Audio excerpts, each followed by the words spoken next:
j'avais un petit décor pour faire mon sujet amené. J'ai pas testé d'avance, mais je voulais me placer sur l'avenue Blaise Pascal. C'est là qu'il y a un Ikea à Québec, puis c'était un beau terrain vague. Euh, mon point de départ là, pour introduire au problème, c'est de partir de la postérité qu'on fait, de la postérité qu'on constate d'une part de Descartes et de l'autre part de Pascal. Le premier, Descartes, on se rappelle de lui comme un penseur de la méthode, puis comme un philosophe là, vraiment, puis un épistémologue, si on veut. Puis on peut remarquer que les rues René Descartes, les pavillons René Descartes, c'est souvent dans des universités, là, ça représente la philosophie. Mais Descartes, même dans son discours de la méthode, il donne des exemples de sa méthode scientifique, puis après ça, il nous dit que c'est absolument inconcevable que le cœur pompe le sang, il fait juste déplacer le sang par la chaleur, etc. Donc, on veut oublier ce côté-là de Descartes parce que c'est un peu gênant, mais on veut se rappeler de sa méthode. J'ai l'impression qu'avec Pascal, c'est un peu l'inverse. C'est-à-dire qu'on se rappelle de Blaise Pascal comme un scientifique, un savant, puis d'où ma petite recherche d'aller voir les rues Blaise Pascal au Québec, où est-ce qu'elles se trouvent. Il n'y en a aucune qui est dans une université, c'est seulement dans des parcs industriels. Par exemple, à Sainte-Julie, c'est une petite rue, la rue Blaise Pascal, puis ça connecte la rue Nobel à la rue Léonard de Vinci. Donc, pourquoi est-ce qu'on se rappelle de Pascal comme scientifique et pas comme philosophe? On le sait quand on lit les pensées, par exemple, on dit souvent qu'il a réduit la philosophie à un champ de ruines. Donc, c'est pas un philosophe dont on peut garder vraiment un héritage là, parce qu'il voulait tout détruire, mais on se rappelle de lui comme savant. Donc là, c'est ça mon point de départ. J'ai dit, je ne sais pas si vous avez lu mon résumé, parce que moi, je n'ai pas vu le vôtre là, dans les courriels, mais j'avais dit en fait que je ferais un exposé, j'irais examiner les travaux de science de Pascal avec l'œil du philosophe qu'on connaît des pensées. Mais je me suis rendu compte que c'était trop long, c'était trop compliqué. Puis ce que je vais faire, je vais plutôt vulgariser un épisode d'histoire des sciences, c'est-à-dire dans quel cadre est-ce que Pascal a fait ses découvertes, ses expériences qui l'ont rendu célèbre, puis dont on a voulu garder la mémoire. Puis je vais un peu supposer que vous connaissez un petit peu le Pascal, le philosophe, mais on ne va pas vraiment en parler, c'est plutôt pour présenter le Pascal du départ, puis qu'on puisse peut-être en discuter après. En fait, les propos de Pascal dans les sciences, bon, il a fait des mathématiques, là, mais moi, je parle vraiment de la physique. Ça portait sur la question du vide. C'est ça qui en fait un enjeu intéressant pour la philosophie, c'est que c'est vraiment un cas de figure de comment est-ce qu'on peut utiliser l'expérience, donc non seulement l'expérience sensible, mais vraiment des expériences scientifiques, c'est-à-dire la création, c'est-à-dire on va comme coincer la nature dans des bouteilles pour avoir des phénomènes qu'on va dire critiques, c'est-à-dire qui nous permettent de séparer les conceptions fausses des conceptions vraies. Quand on va voir qu'il y a tel phénomène qui se produit dans le tube, on va dire, ah, ben, l'ancienne conception n'est pas bonne parce que ça contredit la conséquence qu'on tirerait de l'ancienne conception des choses. Mais ça, c'est une façon un peu idéale de voir les choses, c'est ça qu'on va constater. En fait, le problème de la question du vide a surgi, ben, ça a toujours été, je ne sais pas si ça a toujours été polémique, là, mais depuis les Grecs avec Aristote qui disait que le vide en fait, il disait que la nature abhorre le vide, qu'il n'existe pas vraiment de vide physique parce que la nature cherche à le combler. C'est une opinion qui est restée très longtemps parmi les penseurs. Puis, en fait, à l'époque de Galilée, on avait vu sortir le problème dans un contexte pratique, le problème du vide, c'est-à-dire que les mineurs remarquaient qu'ils n'étaient pas capables de pomper de l'eau sur une hauteur de plus de 10 mètres. Puis c'était des pompes là, c'est-à-dire mécanique, je ne sais pas exactement comment ça fonctionnait. Il n'y avait pas de compresseur d'air. Au fond, il faisait sortir l'air dans un tube, puis l'eau monte naturellement dans le tube à un niveau plus haut qu'elle est dans la source. Mais la pompe, elle ne fonctionne pas après une certaine hauteur. Il ne comprenait pas pourquoi. Puis Galilée, lui, avait postulé que la pompe enlevait l'air du tube, puis ça créait un vide. Puis là, évidemment, tous les penseurs qu'on dit des écoles, là, les universités qui étaient d'allégeance aristotélicienne et parfois cartésienne en même temps, ce qui est assez surprenant, eux ne croyaient pas ça, puis disaient que c'est d'autres choses que dans le tube, c'est pas du vide. Puis c'est dans ce contexte-là que Pascal embarque. En fait, après la mort de Galilée, il y a un savant italien qui était un disciple un élève de Galilée qui s'appelle Torricelli, qui a conçu le concept moderne du baromètre, en fait, qui permet de mesurer la pression d'air. Il a fait une expérience qu'on juge déterminante au fond avec une pompe, puis ça permettait de créer un espace vide dans un tube. En fait, il faut que je vous explique au fond le phénomène, parce que là, moi, je l'ai lu dans des livres, je l'ai lu dans les textes de Pascal, puis c'est difficile de se le représenter. Mais en gros, supposons qu'on a un bassin avec du liquide dedans, ça peut être de l'eau, mais les savants le faisaient aussi avec du vin puis du mercure, parce que le mercure est très dense. Si on plonge une paille là, dans le tube, l'eau va être, on s'entend, au même niveau dans la paille que dans le bassin. Mais si on aspire l'air du tube, ben, comme je disais, dans la pompe, l'eau va monter. Puis le principe, là, je vais essayer de partager mon écran pour vous montrer je ne sais pas trop comment ça fonctionne. Bon, là, je vais laisser faire. Mais en gros, le phénomène qu'on observe, c'est avec un schéma qui ressemble à celui d'une pompe. C'est-à-dire que dans la pompe, on va tirer l'air qui est dans le haut du tube pour le vider. Mais on peut faire une expérience qui n'a pas d'objectif pratique là, de pomper de l'eau. C'est lorsqu'on remplit un tube d'un liquide, on bouche le dessus, on le revire de sorte que le haut bouché du tube soit en haut, puis on le rentre dans un bassin qui est rempli du même liquide. Mais là, on va apercevoir que le liquide va descendre, mais il ne va pas descendre, il ne va pas aller s'égaliser avec le niveau de l'eau comme on s'y attendrait lorsque le haut est débouché. Le liquide va monter plus haut dans le tube qu'il est dans le bassin. Mais si la nature aborde le vide, comme le pensent certains penseurs, à cette époque-là, on s'attendrait à ce que le liquide reste en haut complètement, pour pas que ça crée un vide au fond. Mais ce qu'on voit, c'est qu'il y a un certain espace qui se crée. Donc là, l'enjeu, c'est de savoir c'est quoi cette substance-là que les partisans du vide, qu'on appelle les vacuistes, disent c'est du vide, puis leurs adversaires, qu'on appelle les plénistes, disent c'est du plein, c'est-à-dire c'est de l'air, c'est des vapeurs, etc. Il y a des bulles. Puis l'enjeu tourne autour de ça.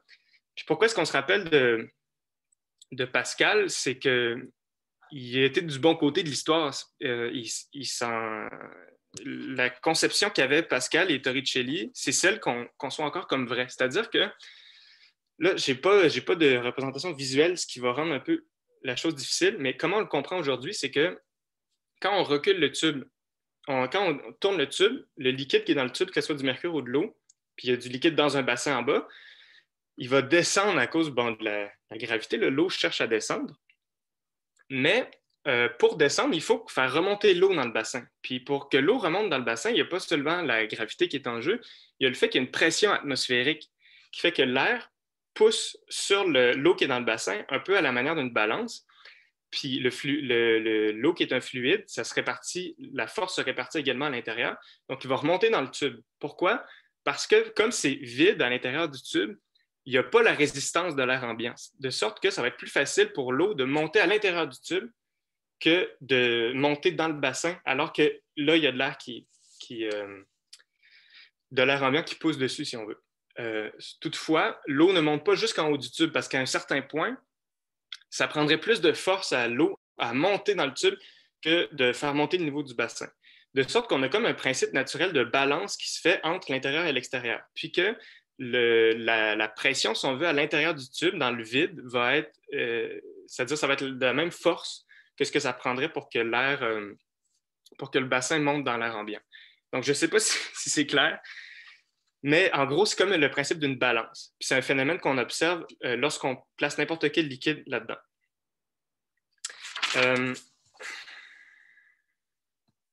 Une autre chose qui est intéressante, c'est que parce que la pression atmosphérique est la même partout, le niveau de l'eau dans le tube va toujours être le même. De sorte que Torricelli, lui, le faisait avec un tuyau d'à peu près 4 pieds, c'est-à-dire un peu plus qu'un mètre, je ne sais pas trop. Je ne sais pas c'était quoi les pieds dans ce temps-là. Puis quand on le retourne, ben, il y a un vide là, de quelques centimètres qui se fait dans le haut du tube. Mais en théorie, si on a un tube qui est énorme, il va quand même avoir le même niveau d'eau parce que l'eau va monter jusqu'à à peu près 76 cm, peu importe la dimension du tube, parce que la force de la pression sur l'eau est proportionnelle à la superficie du tube. De sorte qu'en théorie, si on peut avoir un tube de 10 mètres, il va quand même avoir juste 76 cm d'eau à l'intérieur, puis ça va être une partie immense qui va être vide. Mais là, il y a des considérations pratiques dans l'expérimentation qui rendent ça plus difficile. Il faut être capable de bien boucher le tube puis de bien le déboucher sans qu'il y ait des bulles d'air. Mais Pascal, lui, il veut montrer qu'il y a que le vide est possible en montrant un grand vide, là. Puis par des expériences complexes qui vont pouvoir convaincre de la véracité de ça.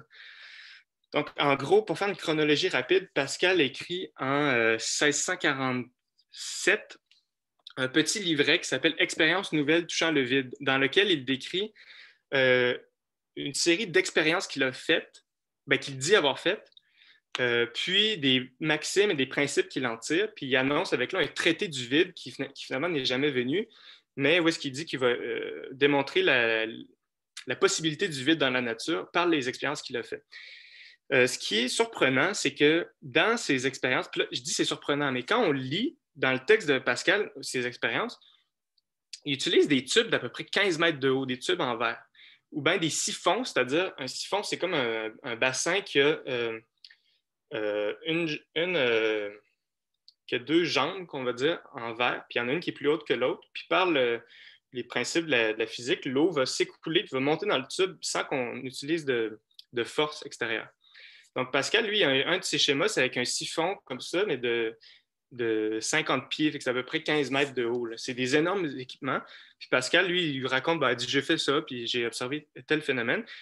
Puis il dit qu'il va les décrire plus en détail dans un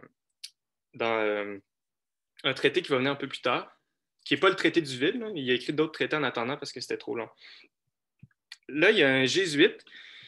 Puis comme c'est un jésuite, on l'appelle père, et le nom du jésuite, c'est Étienne Noël. Donc, l'adversaire de Pascal s'appelle le Père Noël dans les écrits. C'est assez drôle. Donc, Pascal entre dans une controverse avec le Père Noël qui lui écrit une lettre pour lui expliquer, bon, OK, mon petit gars, là, je vais t'expliquer qu'est-ce qui se passe. Au fond, le vide que tu vois, c'est pas de l'air, c'est pas du vide, c'est... moi, je dis que c'est un corps d'air subtil. Puis là, il explique avec son mélange des éléments. Il dit dans l'air, il y a un petit peu de feu, un petit peu de terre, un petit peu d'eau, ce qui fait que l'air est lourd. Mais là, l'air seul, en tant qu'élément pur, lui, peut passer à travers les pores du verre. Bon, il fait toute une théorie, une explication. Puis ça serait ce qu'on appellerait aujourd'hui du mansplaining, parce qu'il explique comment ça marche. Malheureusement, là, je vois que ça avance vite, puis je n'ai pas le temps de vous expliquer plus en détail cette théorie, mais c'est quand même intéressant le raisonnement qu'il utilise. C'est pas complètement stupide, mais c'est dogmatique finalement. En fait, l'objet de ma conférence, c'est basé sur une conférence d'Alexandre Coiré, qui est un historien des sciences. Et il a fait il est très connu, là, c'est un si on veut, des fondateurs de la version contemporaine de l'histoire des sciences. Il a fait une conférence en 1954 qui portait sur les expériences de Pascal. Puis moi, ce que je vous apporte aujourd'hui, c'est pas mal tiré de ça. En fait, Coiré, il lit le texte que j'ai lu puis que vous auriez lu comme moi, un peu sans broncher, là, des tubes de 50 mètres. Il dit « Ça serait difficile de croire que Pascal ait vraiment eu accès au matériel qu'il décrit. » Puis il a caché des choses, en fait, vraisemblablement. Il raconte, par exemple, qu'avant que lui fasse l'expérience de Torricelli, puisqu'il l'a refait, il dit des gens ont essayé de la faire à Paris. Et des gens l'ont fait à Paris, mais il ne dit pas, c'est ce que Coiré dit avec d'autres sources que je ne connais pas, il dit qu'à Paris, le tube a explosé. De sorte que tu ne peux pas dire, ah ben oui, on a refait l'expérience. On sait que le vide, ça se peut parce que le tube va exploser. Puis Pascal, lui, il ne le mentionne pas, peut-être pour ne pas faire de la peine à ses amis de Paris. Lui, il était à Rouen, dans le nord de la France, à ce moment-là. Puis quand il a fait l'expérience, les verriers à Rouen étaient meilleurs, puis ont été capables de fabriquer des verres plus résistants. Mais là, on parle de tubes de 4 pieds. Là. Euh, puis déjà, ça, c'était quelque chose de techniquement difficile à faire. Euh, mais ça nous donne une indication au sujet des circonstances dans lesquelles les expériences étaient pratiquées. Pascal, lui, il dit qu'il utilise des tubes de 15 mètres de haut.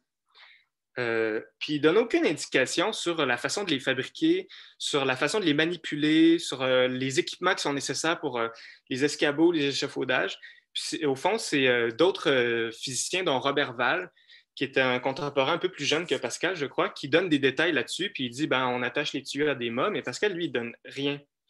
Puis dans le contexte où une expérience de scientifique, ça doit être reproductible, ben, normalement, on veut que les gens soient capables de la reproduire, mais c'est comme si Pascal faisait l'inverse, au fond. Puis en fait, ce que dit Coéré, c'est que ça se peut pas, parce qu'on a essayé ça se peut fort probablement pas qu'il ait réussi à la faire. Il raconte qu'en 1950, donc 4 ans avant la conférence de Coéré, ils ont essayé, en fait, ils ont décidé à Paris de faire l'une des expériences de Pascal de façon commémorative qui impliquait un tube de 15 mètres de haut. Puis il dit que même en 1950, ils n'ont pas été capables de faire fabriquer un tube. C'est là qu'ils se sont rendus compte que, voyons donc, ça n'a pas d'allure. Comment on va faire? Puis ils ont décidé de faire un assemblage de tubes d'à peu près 2,5 mètres. Mais tu sais, un assemblage, là, ça prend d'autres... c'est une difficulté technique là, pour que ça soit bien fixé, etc., puis qu'il n'y ait pas d'air qui rentre. Puis ça me fait penser que dans la première édition de la Pléiade de Pascal, les éditeurs n'ont pas envisagé le fait que ça se pouvait pas. Là. Ils en parlent comme si Pascal l'avait fait, mais ça a pris des années avant qu'on se rende compte que, voyons, ça n'a pas de sens. Puis je serais curieux de voir dans la deuxième édition de la Pléiade, qui est parue en 98 puis en 2000, comment est-ce que c'est traité du point de vue éditorial. Donc, il y a quand même c'est quand même assez important comme question. L'autre chose, c'est que tous les savants qui ont fait cette expérience-là, au fond, tu crées un vide virtuel là, dans un tube comme ça, puis ils se sont rendus compte que ça faisait bouillonner le liquide. Au fond, il bouillait, puis c'est ce qu'on observe, par exemple, quand la pression est plus basse, là, je ne pourrais pas trop expliquer, mais c'est quelque chose qui est vraiment visible, puis c'est d'autant plus visible avec le mercure ou le vin ou ces choses-là. Puis, étrangement, Pascal n'en parle pas. Puis c'est Coéric qui relève ça, puis il dit soit c'est un très mauvais expérimentateur, ce qui est tout à fait contraire à ce que les gens de son époque disent. Ils disent qu'il est absolument ingénieux, puis on sait, là, il a fabriqué une calculatrice mécanique là, au 17e siècle. Là. C'était quelqu'un de très ingénieux, puis ça a l'air que c'était extraordinaire les idées qu'il avait pour expérimenter. Donc, ça serait plus plausible qu'il ait omis cette information parce qu'elle ne servirait pas sa cause. Quand ça bouillonne, on se dit, ben, il y a un gaz qui est prisonnier dans le liquide puis qui s'échappe en haut, donc ça remplit le tube de vide. Puis en même temps, ben, on sait bien que, ben, comme je le disais, une expérience, un compte-rendu d'expérience, on veut que les gens le refassent. Mais Pascal, clairement, n'avait pas ça en tête. Lui, il voulait convaincre, puis il voulait convaincre les gens qui pensaient autrement que lui. Fait qu'il omet toutes les informations qui ne le servent pas. Mais l'enjeu, c'est que il semble qu'il aurait raison, parce qu'il avait raison de penser que le vide est possible. Puis depuis, on a pu faire d'autres expériences qui nous permettent de penser ça. Je pense que les savants aujourd'hui sont assez unanimes. Là. Je veux dire, on peut créer un vide dans un système fermé. Puis la nature ne va pas comme tout faire en sorte pour le remplir d'un gaz ou quelque chose. La résistance de la nature n'est pas infinie, puis c'est ce que Pascal aussi voulait montrer. Cependant, la façon qu'il a de le montrer, c'est absolument contraire à l'idéal qu'on a placé en la méthode empirique des sciences modernes. Cet idéal-là de la méthode scientifique voudrait que les phénomènes qu'on provoque dans les expériences, comme je le disais tout à l'heure, soient critiques, ça veut dire qu'ils soient si clairs et univoques que quiconque en prend connaissance départage les conceptions opposées qu'on peut avoir au sujet des phénomènes naturels. On voudrait, si je peux faire un lien avec ce qu'on a vu tout à l'heure avec Vincent, que les expériences soient des points critiques. Puis que quand tu vois, au fond, le phénomène du tube, ben, tu as un déclic, puis là, tu comprends que il y a le vide, ça se peut. Puis Pascal, lui, au fond, c'est-à-dire, avant d'aller là, la méthode inverse, c'est-à-dire celle qui n'est pas euh, publiquement accessible, puis clair pour tout le monde, on l'appelle à juste titre ésotérique, ce qui veut dire étymologiquement qui c'est à l'intérieur. On a une doctrine, on a une croyance au sujet de la réalité, mais le fondement de notre croyance, la raison qui nous permet de croire ça, c'est réservé aux initiés. Donc là, j'ai vraiment sous-estimé le temps que prendrait ma conférence. J'ai sauté beaucoup de choses finalement, mais j'en viens j'espère avoir pu vous présenter un peu l'enjeu, c'est-à-dire de l'attitude de Pascal. Je n'ai pas eu le temps d'en parler, mais aussi, il est vraiment désobligeant à l'égard du Père Noël. Il lui donne une leçon de méthode en disant quand on sait des choses, il y a soit des axiomes, là, dans le sens de la géométrie grecque, il y a des choses, dont, par exemple, le principe de non-contradiction, c'est une chose dont on ne peut pas ne pas être certain. C'est tellement évident qu'on ne peut pas croire l'inverse. Fait il y a ça qui sont des connaissances, puis il y a ce qu'on en découle par démonstration. S'il en découle par démonstration, on peut aussi en être certain. Puis là, il fait ce qu'on appelle un roast au Père Noël en démontant absolument tout, puis en lui disant mais comment voulez-vous prouver quoi que ce soit sur ce qui se passe dans le tube alors qu'on ne connaît même pas la lumière. Puis ses arguments reposent sur. Il dit la lumière traverse le verre, traverse le tube. Donc, mais la lumière, elle doit traverser un corps. Donc, c'est sûr qu'il y a un corps à l'intérieur. Puis Pascal lui dit ben on ne le sait pas, ça ne tient pas. Puis il est vraiment rough là, avec le Père Noël dans sa façon de le déboîter.